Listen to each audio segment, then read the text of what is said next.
Hey guys, it's Meredith here, and I'm here making this video to talk to you about the movement challenge. I just wanted to give y'all a rundown on the video because I won't have time on Monday to go through this. It also starts on Monday, so I want you to have a head start to know what you're doing because it does start on Monday. So going off that, it starts Monday, October 19th, and it is a 21-day challenge, so it goes all the way until November 8th. This is a Sunday. It's just because it's 21 days. So it is 3 weeks long. And there are no free days. So there are no restricted days. There are no days that you can't record your activity because I know people's schedules differ. And so if you want to work out on a Saturday, you can write that down. Like, you can do any day of the week that works best for you. So this is not competitive challenge. It is participation based. And I'll mention it later, but if you reach the goal that I set for y'all, then you'll be entered into a drawing to win some really awesome prizes, like really good, I promise. And so you'll be entered in. So it's participation based. So it's not competitive. You're not going to be working in teams anymore. I mean, if you want to get with your team and work out, that's cool, and you can record that and tell me about it, but it's not required. And so the trackers will be turned in at the end because of this, and so you do not need to keep sending them in for weekly updates. There's no weekly updates or stats. You just need to keep up with your tracker, keep up with your movement, and mark it down on your tracker as you do it. And then you will turn it in at the end of the challenge. So, speaking of the goal for this challenge is for you to get 150 minutes of physical activity each week. So, first week, 150 minutes. Second week, 150 minutes. Third week, 150 minutes of physical activity. So with this, you're going to be recording the activities on a tracker. There's actually one right here. Mine is black and white. Yours is orange if you want it to be, or you can put it in black and white as well. But you're gonna see, this is Monday, Tuesday, and it goes down the weeks. It's like a calendar, and so you're just gonna record what activity you did that day and how long you did it. So I have an example right here. The example says, you'll see it too, yoga for 45 minutes, and then worked at standing desk for 30 minutes.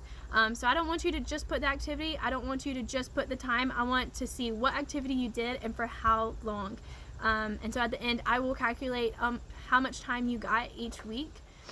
And so like I said, anyone who completes 150 minutes of physical activity for all 3 weeks, not just 1 week, but all 3 weeks, will be put into a drawing for some really cool prizes. I'm very excited about some of them. I got them from the campus, like the Coliseum. They gave me some. I'm very excited about it. It's going to be really good. So you want to be in this, I promise.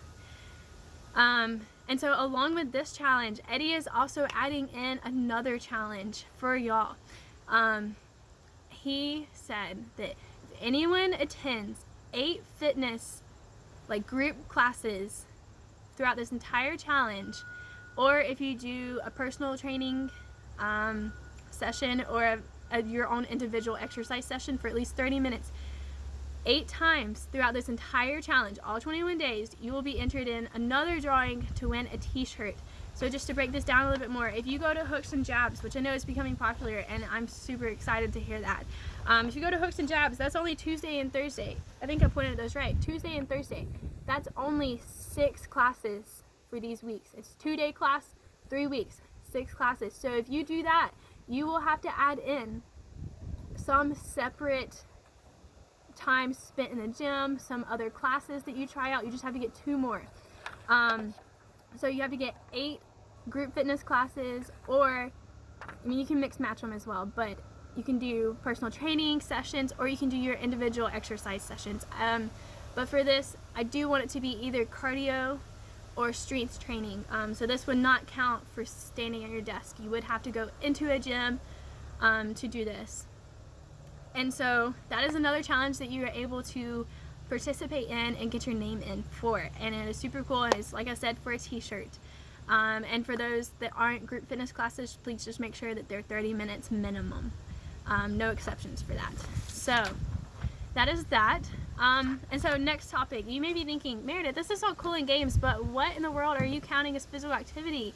Or what are physical activities? I don't even know. And that's okay. So I'm gonna break it down for you.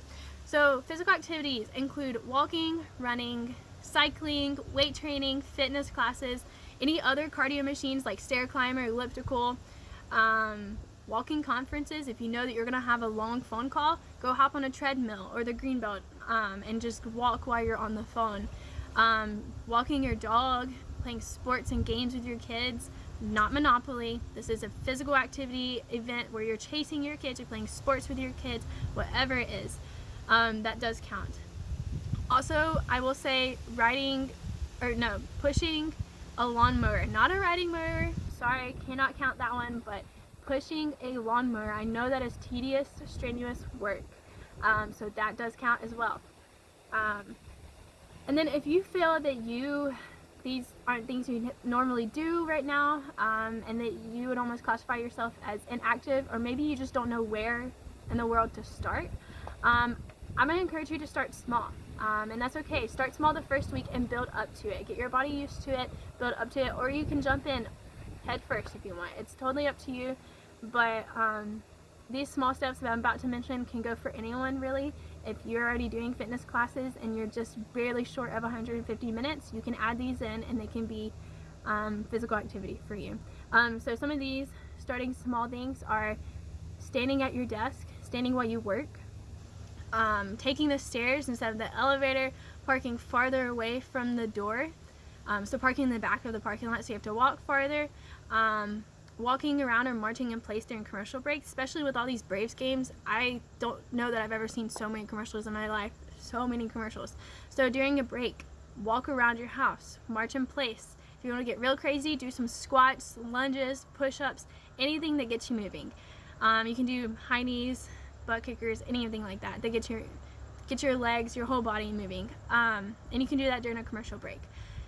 So just make it fun for yourself. I don't want this to be painful. I don't want this to be absolutely terrible. It will be a challenge, and I know that it will be a challenge for some people. It's personally a challenge for me to get 150 minutes every week, but it's for your health, and it really has so many benefits when you reach 150 minutes.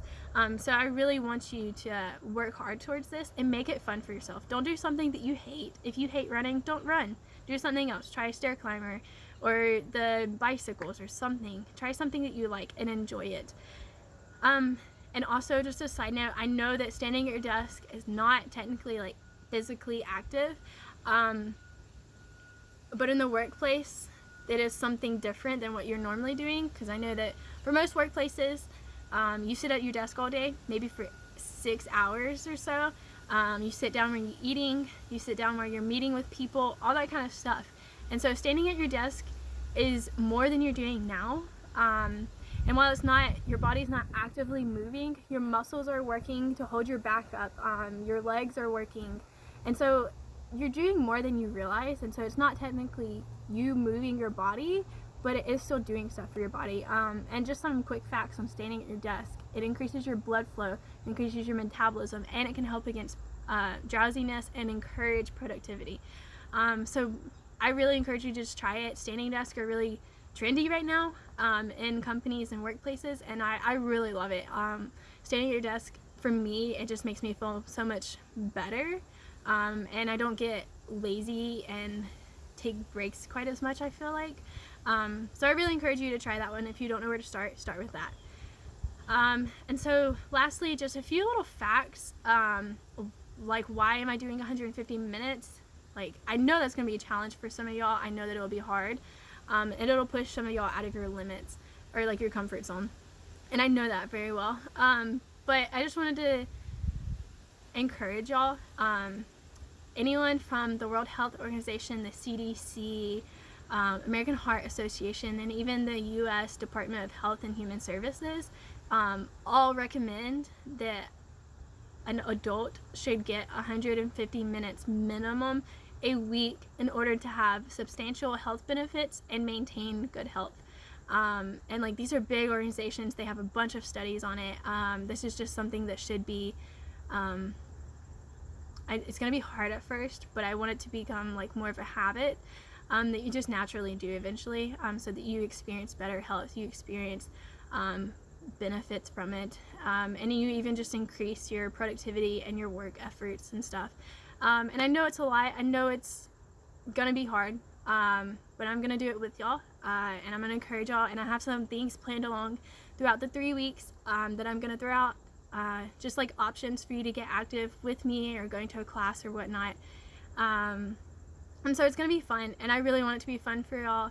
I know it will be challenging though, so please don't get discouraged. Don't stop. Don't give up on yourself. Your body deserves good health, and I hope that you understand that and that you can work towards that.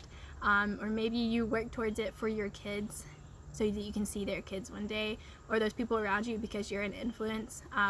But just find something to work towards. And I'm very excited about this. I know that it's going to be hard, but I think it's going to be very fruitful. And I know this was 10 minutes long, and I'm glad that you made it this long. So that I know that you watched this entire video, I want you to either text me, email me, Slack message me, or you can react to the Slack message like below where there's little reactions and everything. React to it with your favorite emoji, or send me your favorite animal emoji. Like, what is your favorite animal emoji that you can find?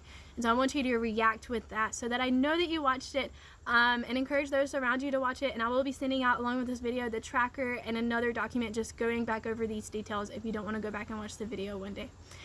So that is all I had. Thank you so much for watching. I know that it was long and it's a lot, but if you have any questions, please feel free to ask in the Slack message or email me separately. Whatever you're comfortable with, please reach out. I'm super excited, and I will see y'all on Monday.